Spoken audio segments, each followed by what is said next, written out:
ఈరోజు ఆ కుస్తీబాయ్ అకౌంట్స్ ని మనం తీసుకునే తీరాలి. నువ్వు మోకాళ్ళ మీద భగవంతుని గుద్దుకున్న వాచిందేమో చూడు. మీరు బాగా గట్టిగా పెట్టుకుంటున్నారు టైం చూసి. ఈరోజు అకౌంట్ డీటెయిల్స్ తీసుకుని తీరాలరా. నేను కాదు, కింద మనుషులు నడుస్తుంది, కళ్ళ కనపడుతుందా? ఇలా వెళ్ళిపోతావా? వెళ్ళు. పిచ్చోడు సార్. ఈ పరిస్థితుల్లో ఎలా సార్ వాళ్ళ ఇంటికి వెళ్తారు? గబ్బు కొడుతోంది, మనం తిరిగి వెళ్ళిపోదాం. తిరిగి వెళ్ళడమా? షర్ట్ లేకపోయినా కూడా బ్యాంక్ మేనేజరే. రా వెళ్దాం. అమ్మా ఏంట్రా పోటీకి వస్తాను ఇంకా రానేలేదు? రాని 12 గంటలకు వస్తాను కదా, నా చేతులు దురదగా ఉన్నాయి. మీ గురించి అన్ని అడిగి ఉంటారు. భయంలో రాకుండా ఉన్నారేమో అని అనుమానంగా ఉంది. నేను వెళ్ళి ఏంటో చూస్తాను.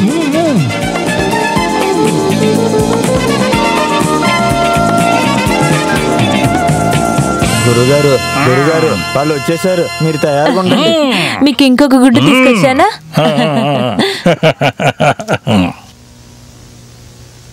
భద్రబాయిని కలవడానికి వచ్చారా? అవును, మీకెలా తెలుసు? చూస్తే తెలియట్లేదా? మీకోసం వెయిట్ చేస్తున్నారు, రండి. చూసావా, మనం ఇక్కడి నుంచి తీసుకునే వెళ్తాము. అదృష్ట దేవత మన కోసం అక్కడ కాచుకునుందిరా. నోరు తెసిన చాలు, మూసుకునిరా. ఇటువైపే కదా. వాళ్ళే వచ్చేసారు.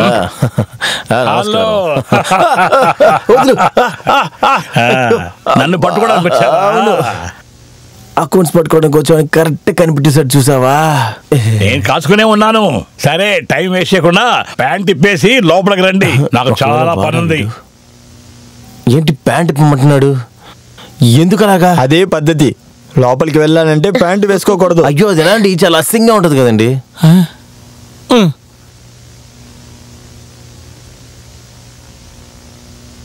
అయితే విప్పేద్దా అంటావా?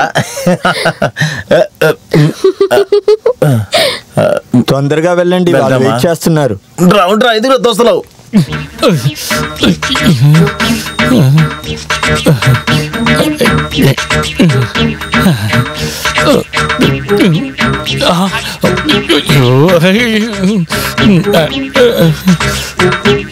అయ్యో చెయ్యి.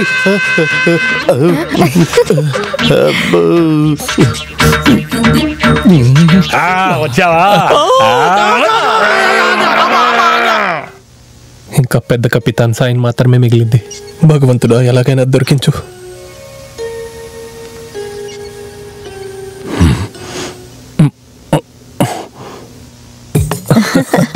ఏంటమ్మా ఇదంతా? ఈ రోజు మీ పుట్టినరోజని భానక్క కళ్యాణి చెప్తే మాకు తెలిసింది. Happy birthday. Thank you. ఓరి భగవంతుడా, ఈ రోజు నా బర్త్డేనా? మీ పుట్టినరోజు ఎప్పుడైనది తెలియకుండానే జాసిం ఖాన్ గా ఇన్నాళ్లుగా ఉన్నారా? తెలుగు నెల 1221 మంగళ అసల జమువా. నీకేం అర్థం అవ్వలేదు కదా? 2001 జనవరి 25 శుక్రవారమే నా బర్త్డే. అంటే ఈ రోజు కరెక్టే కదమ్మా? ఇది నువ్వు చెవులు తెరిచి విన్నావా? Happy birthday to you. తీసుకో. ఇదెందుకు తినడానికా? కాదు బాబు, అదాని పారేస్తే కనబడకపోదా? పారేసేదానికి కాదు బాబు, పారేసి ఆడుకునేదానికి. ఏంటి? కళ్యాణి చెప్పింది మీరు కత్తి వేయడంలో చాలా ఎక్స్పర్ట్ అని. కళ్యాణి చెప్పిందా నేను ఎక్స్పర్ట్ అని? అవును, నేను అలాగే చెప్తాను. కత్తి విసరడం, గుర్రం సవారీ, వేషం మార్చడం అన్నిట్లోనూ సార్ ఎక్స్పర్టే కదా. మరి భగవంతుడా, మీకు స్వారీ చేయడం కూడా తెలుసా? అవును, ఒక రాయి విసిరేస్తే ఎలా పరిగెడుతుందో తెలుసా? నాతో రండి. లేదు, నేనెందుకు రావాలి? అక్కడ అన్ని రెడీగా ఉంటాయి. మీరు కత్తి విసరడం చూడడానికి ఆత్రుతగా ఉన్నాం.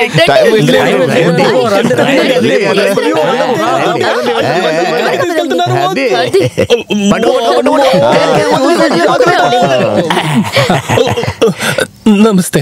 నీకు ఇలాంటి కోరిక ఉందని ముందుగానే నాతో చెప్పొచ్చు కదా. ఆహా, జాసింలో ఉన్న టాలెంట్ ఏంటో బయట పెట్టట్లేదు. అతను దొంగ.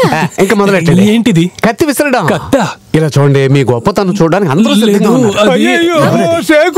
నన్ను చంపొద్దు. వేలాయుధం చూసారా? మన వేలాయుధం చూసారా? మన వేలాయుధం ఎందుకు అలా కట్టేశారు? మీరు కత్తి విసరడానికి మీరు కత్తి తీసుకొని ఆయనకు తగలకుండా అలా అలా విసురుతూ ఉండాలి. అందరూ మీ విద్యను చూడాలి. కత్తిని కాస్త అటు పక్కన దించుతావా? అది తిప్పటంలో ఎటువంటి సమస్య లేదు. ఇదంతా ఒక విషయం. నేను ఎన్నో సార్లు చేశాను, కానీ ప్రాక్టీస్ చేసి చాలా రోజులు అవుతుంది. టచ్ లో లేను ఇప్పుడు. మనం కరెక్ట్ గా ఒక్కరోజు రిహర్సల్ చేసుకుని మరో రోజు పోటీ పెట్టుకుందాం. వద్దు షేక్ భాయ్, తెలియని ఆటల్ని ఆడొద్దు. నోరు మూసుకోవయ్యా, కొడితే పళ్ళు రాళ్ళు కింద పడతాయి. షేక్ కత్తి విసరడం రాదని నీకెవరు చెప్పారు? అదంతా ఒక 6th సెన్స్ కే తెలుస్తుంది. త్వరగా స్టార్ట్ చేయమని చెప్పండి తాతయ్య.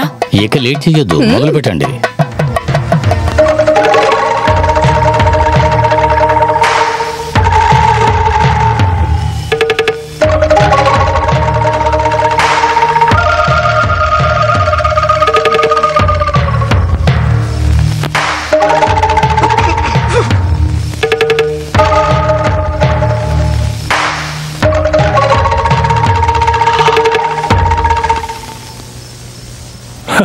కత్తి ఉంది, మనిషి ఉన్నాడు. కరెక్ట్ గా కొడితే గెలుస్తాను. కానీ నేను అలా చేయను, ఎందుకంటే మా అరబీలకు కత్తి అంటే ఒక ఆట విషయం కాదు. అది మాకు ప్రాణశ్వాసం లాంటిది, కట్టుకున్న పెన్లాం లాంటిది, లేదు జీవితం లాంటిది.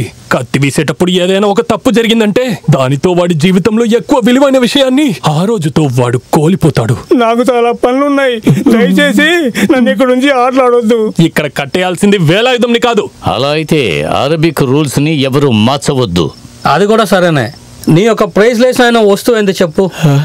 అయిపోయి ఇప్పు, అయిపోయి ఇప్పు. నా జీవితంలో చాలా ముఖ్యమైనది నా అమ్మ. కానీ ఏ అరబీ అయినా అమ్మకి ఎదురుగా కత్తి పట్టుకోడు. ఇక్కడ కళ్యాణిని కట్టేసి నేను కత్తి వేస్తాను. అయ్యో అదంతా వద్దు నాన్న. అల్లుడు అది వద్దు. తప్పకుండా. తన పెళ్ళాం ఎదురుగా ఉంటే ఏ అరబీకి చేతులు వణకవు, వెంట్రికలు కూడా ఆడకుండా నిలబడతాయి. మిస్ అయితే కత్తి వెళ్ళి తగిలేది వాడి పెళ్ళాం మనసు మీద. అందుకే కళ్యాణి నువ్వు అయ్యో అదంతా వద్దు. ఆట ఆడుకోవాలి, నేను నుంచోలేను. పోటీ జరగాలి కదా. కళ్యాణి, జాసిన్ చెప్పింది అర్థమైంది కదా. వాళ్ళ నియమాలు అవే అయితే మనం పాటించాలి. అయ్యో మీరేనే చెప్పండి. అయ్యో నేను చెప్పేది వినండి ప్లీజ్. నాన్న మీరేనే చెప్పండి ప్లీజ్ ప్లీజ్. వద్దు కట్టు, వద్దు చెప్పేది విను ప్లీజ్. వదిలే నన్ను, వద్దు నా వల్ల కాదు. అయ్యో ప్లీజ్.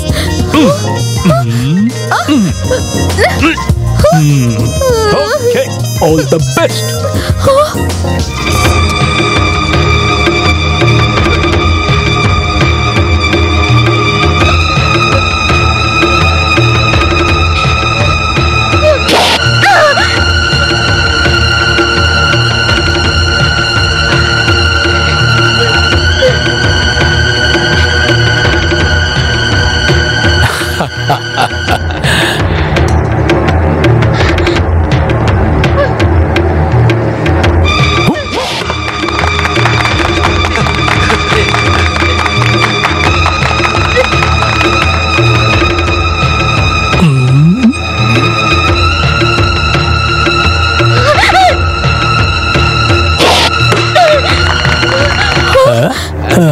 ప్లీజ్.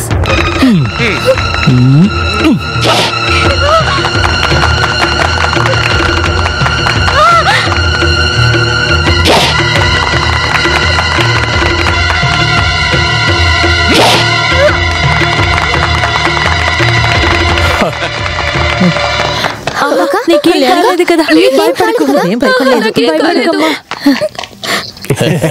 ఈ తాత చిన్న అయ్యో చేయనొద్దు, చేయనొద్దు. తాత ఇచ్చేది వద్దు. లేదు అది. మరి ఇంకేం కావాలి? ఏం కావాలని అడుగు. ఏదైనా పర్లేదు. ఏదైనా సరే అడుగు. నాకు అడుగు అడుగు అడుగు నాకు అడుగు బాబు అడుగు. డబ్బులు ఇవ్వండి. అయ్యో మీరు అనుకునేలా ఏం కాదు, నాకు ఒక 100 రూపాయలు ఇవ్వండి. 100 రూపాయల? అల్లుడు అడిగిందంత తక్కువ చూసారా? షేక్ కి 100 రూపాయలు చాలంటే 100 రూపాయలు చాలు. వద్దు, వద్దు, నాకు డబ్బులేమొద్దు. మీ చేతులతో ఒక గిఫ్ట్ తీసుకున్నానని నేను జాగ్రత్తగా పెట్టుకోనికి ఒక చెక్ రాసి ఇవ్వండి చాలు. చెక్ బుక్ తీసుకో. భగవంతుడా.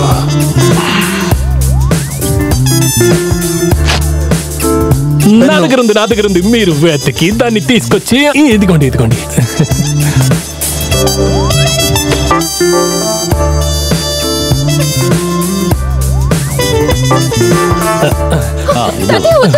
నువ్వు ఇప్పుడు ఏం చెప్తావని నాకు బాగా తెలుసు. ఇంత పెద్ద కోటీశ్వరుడికి 100 రూపాయలు ఎందుకు? అదే కదా దీని విలువ ఎంత నీకు చెప్పినా నీకు అర్థం కాదమ్మా. ఈ పెద్ద మనిషి దగ్గర తీసుకున్న ఈ 100 రూపాయలకు నాకంటే, నా ప్రాణం కంటే ఎక్కువ విలువ ఉంది. ఇది నా పెట్టెలో భద్రంగా దాచిపెట్టుకుంటాను తాతయ్య. సరే బాబు. అయ్యో కళ్యాణి, నువ్వు ఇలా అల్లరి చేయొద్దు అసలు. జరుగు జరుగు. నిన్ను పెదనాన్న అది